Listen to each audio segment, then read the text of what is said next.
I had the house to myself. My parents were spending the weekend in Toronto, and I'd spent the day hanging out with my girlfriend. Up until I dropped her off at home later that evening, it was an ordinary day, as close to perfection as possible. I took my girlfriend home at around 8 p.m., then got back to the house to relax, prepared for a night spent chilling out in the basement watching movies alongside Charlie, my brother's dog. He's an anxious little bastard, and he likes the company. Naturally, Charlie wanted to go outside the moment I came in. Usually he's all over himself, jumping up and barking, and this wasn't an exception. I went to the back door and opened it up, letting him loose upon the frozen snow that covered our backyard. Then hung around to let him back in when he inevitably got cold, 5 minutes later. Maybe I was impatient, or perhaps he was taking longer than usual.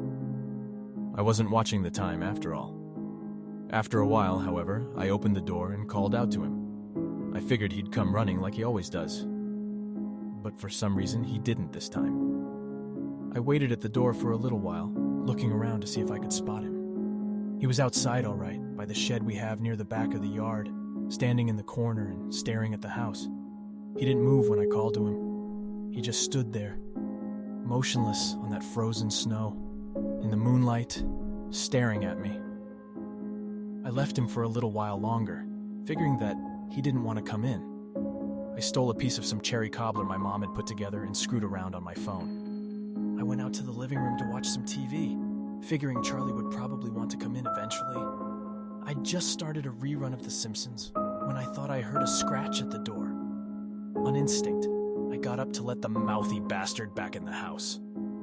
But when I looked, he still hadn't moved from his spot by the shed.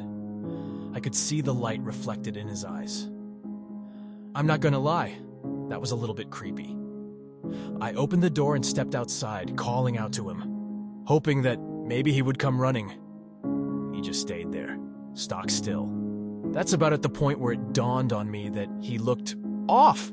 I didn't have a clear view of him, just of his head and his eyes, in front of what I assumed was his body, but looking a little closer, it appeared as if his body was prostrate, but his head was perfectly upright. Was it just some weird, contorted pose? In the past, I had seen dogs do that sometimes, but right on the ice, I took a step off the porch, and as I did, I noticed something. I could see ice between his head and his body. Not a piece of ice. I could see the ice behind him. It took my brain a minute to process it all before the truth dawned on me. Charlie's head and body were no longer attached. His body lay limp by the shed, and his head impaled by what looked like a branch. From the porch, I hadn't been able to distinguish it from his black coat, but from my new vantage point, I could see it clearly. I took a step back, swearing, and turning towards the house, wanting to get back to that safety. That's when I saw it. We'd stripped down the gazebo on the porch in preparation for winter weather, leaving it a metal skeleton, covered in ice from the recent freezing rain. Now I could see that cheap metal buckling under the weight of the creature that stood tensed on top, cracking the thin layer of ice, and staring at me with unblinking eyes that reflected what little light there was back at me. It wasn't an animal. I don't know what the hell it was, and I didn't get a good look at it before it lunged for me. I tried to run, skidding backward onto the ice, and that thing landed just a few feet away from me. I didn't waste my time watching it. I tried to bolt for the door, expecting myself to slip and fall with every step, as I didn't exactly have a solid footing. Maybe the thing didn't either. I heard a noise behind me, a scream like a person's. But wrong. It sounded pained and garbled, and it made my head hurt. I slammed the door behind me as I got inside, locking it and staring out at the thing that had attacked me.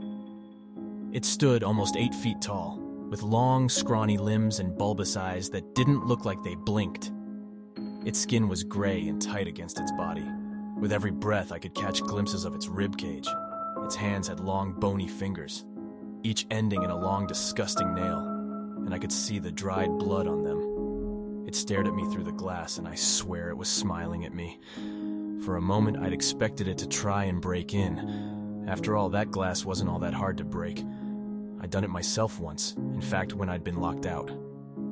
The creature turned away, crouching down on all fours, and loped towards Charlie's body. I watched as it grabbed the corpse and looked back at me, before starting to drag it towards the door, trailing blood all the while.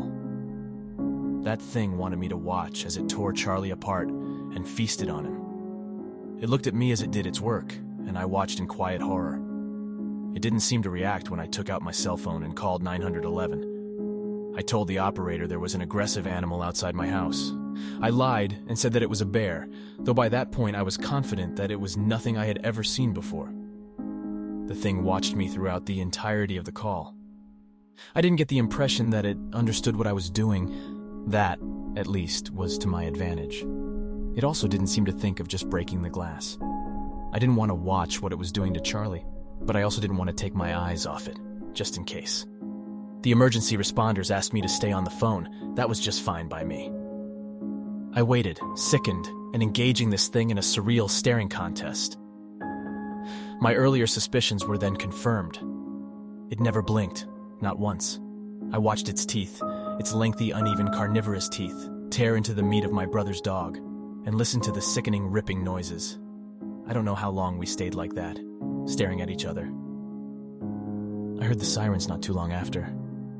I don't know how much time passed, as I didn't bother to look at the clock. I was too afraid to take my eyes off of that damn thing.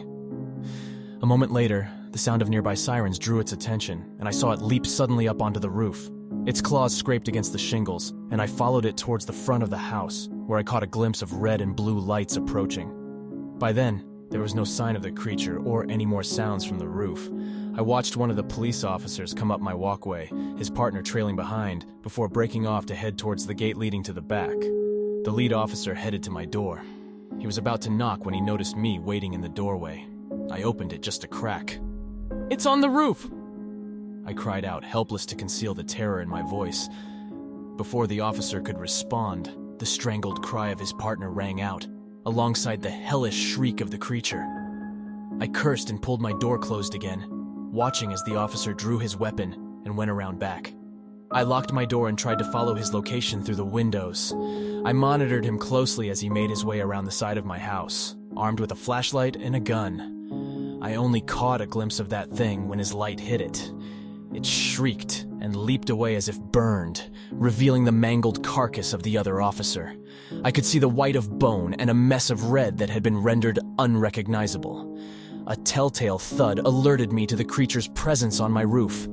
The remaining officer spun around, boots crunching in the snow, and tried to follow the beast. He raised his gun but didn't fire.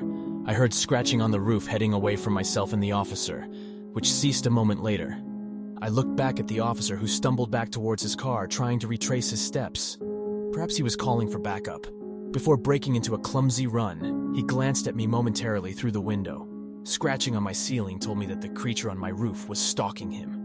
I followed him back towards the front of my house, rushing from window to window to get a better view. He kept his distance from the building as if he could escape the creature's wrath.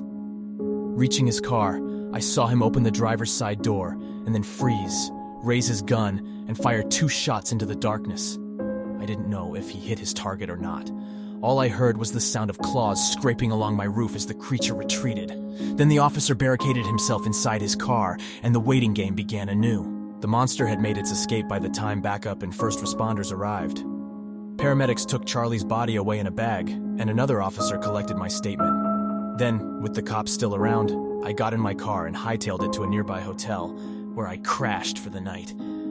I don't know what the hell that thing was or what more it had planned.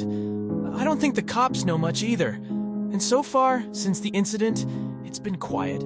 Although if I listen carefully, I swear I can hear the sound of nails clicking on the wood floor outside my room.